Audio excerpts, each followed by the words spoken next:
ever get that feeling? You hear something and it's like, hold on, is that even possible? I know that feeling, yeah. That's what we're diving into today. The idea that our words that we say, it has real power. Okay. And not just the, oh, words can hurt kind of power, but like actual change your circumstances power. Right, right. We're talking faith, maybe even a little, dare I say it, mind over matter today. Yeah, I like it. Buckle up. Yeah, this is going to be good. So you provided some excerpts that really focus on this idea of speaking God's promises using faith-filled declarations. Yeah. It almost sounds like, I don't know if I can even say this, manifesting, but like with a scriptural basis. Right. Yeah, it's taking this concept of manifestation that's so popular right now, but grounding it very firmly in a framework of faith and what we see in the Bible. Yeah.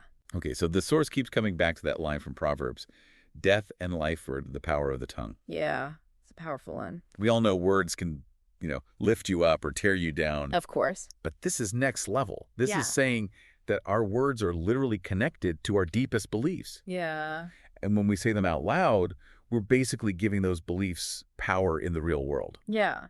And I think what's so fascinating about this concept is it's about more than just the words themselves, right? It's the conviction behind them. Right. The source actually compares it to an athlete visualizing a win. Oh, interesting. They're not just hoping for it, they're seeing it in their mind's eye. Yeah. And that mental preparation helps them to actually make it happen on the field. Right. This is similar, but instead of visualizing, we're verbalizing, right? We're speaking it out. And this source pulls out some pretty intense stories from the Bible to back this up. We're not talking about just like acing a presentation here. Right. We're talking walls crumbling and giants falling. Oh, yeah. Some epic examples for sure. Like the story of Joshua at Jericho, they shouted, and the walls came tumbling down. I mean, come on. Right. And then there's David facing down Goliath, this absolute giant of a warrior. And what's David doing? He's out there like, God's got this. I'm going to win. It's wild. And what happens? He takes down Goliath with a single stone. It's great. I always thought those stories were more, symbolic. But this source is saying, no, there's a real practical application here. It makes you wonder, what if that unshakable belief spoken out loud is actually what made the difference? And it's not just in the Old Testament. We see this in the New Testament as well. Like the woman with the issue of blood for 12 years. Oh, right. She's like at the end of her rope. But she declared she would be healed. She said if she could just touch Jesus's robe, she'd be well. Wow. And guess what? She was healed just from touching his clothes. Okay, now that is some serious faith. Right. It really highlights this idea of unwavering belief and confident declaration being key. Right. So you're saying there's a method to this beyond just, yelling into the void. Oh, yeah, absolutely. The source seems to think this is something we can actually put into practice in our everyday lives. 100%. Tell me more.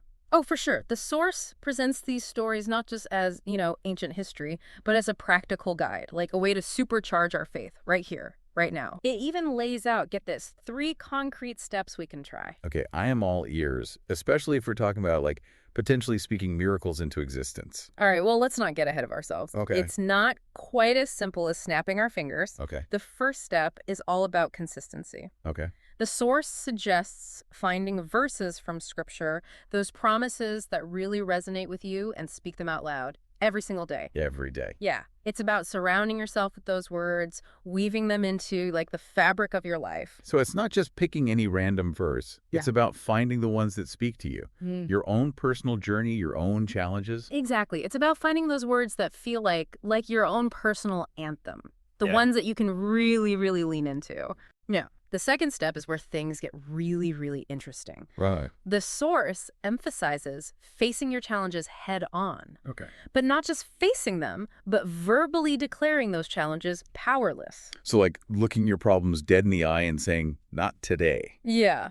Essentially, yes. It's about shifting your perspective. You go from feeling overwhelmed by your challenges to actively overcoming them, through faith, through the power of declaration. Right. Remember, this all stems from that idea that our words have power. Right. So by verbally confronting our problems, right, with these faith-filled declarations, we're aligning ourselves with a power greater than ourselves. Wow. So it's more than just positive thinking. It's about putting your faith into action through your words. Yes. It's like a spiritual workout routine or something. Exactly. And just like any good workout, consistency is key. Okay. Which brings us to the third step. Okay. Creating a routine of daily affirmations.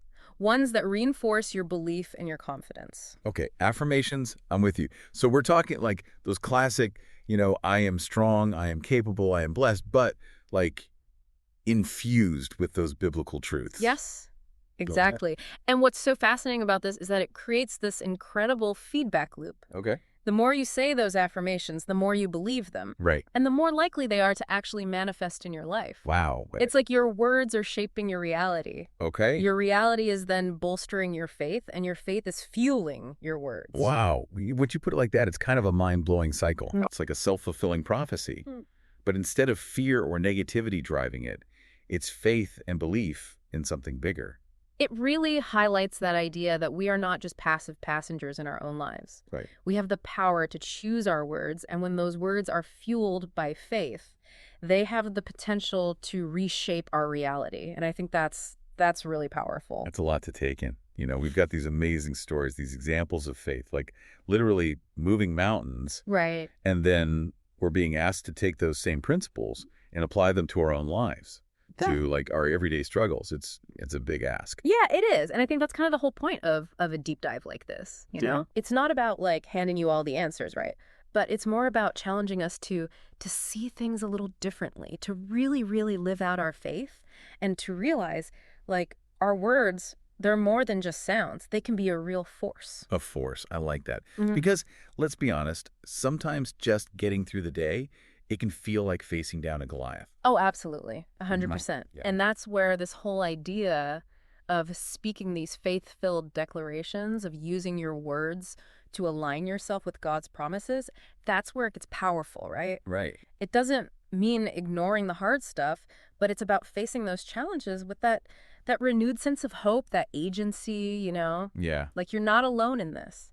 So it's less about magic words and more about like really aligning our thoughts and our words and our actions with our faith. Yeah, exactly. It's realizing that we actually have a role to play in our own story. We're not just along for the ride. And our words are one of the most powerful tools that we have. Totally. What do you think? Have you ever noticed the power of your own words, for better or for worse? It's such a good question to think about because I think we often underestimate the impact of our words, both on ourselves and on the people around us. And I think this deep dive is really encouraging us to tap into that power, to choose words that breathe life into our circumstances and that really reflect the faith that we hold. Choosing our words carefully. Speaking life into our situations instead of negativity, instead of doubt, instead of fear. This has been an eye-opening deep dive. It really makes you think twice about those words we throw around without even realizing it. It really does. I think that's the mark of a great deep dive, when it leaves you with more to ponder. It really does. So to our listener, we'll leave you with this. What if you started speaking your desired outcomes into existence? What if those quiet prayers, those bold declarations, what if they hold more power than you ever imagined? Something to think about, wouldn't you say? Absolutely. Something to think about.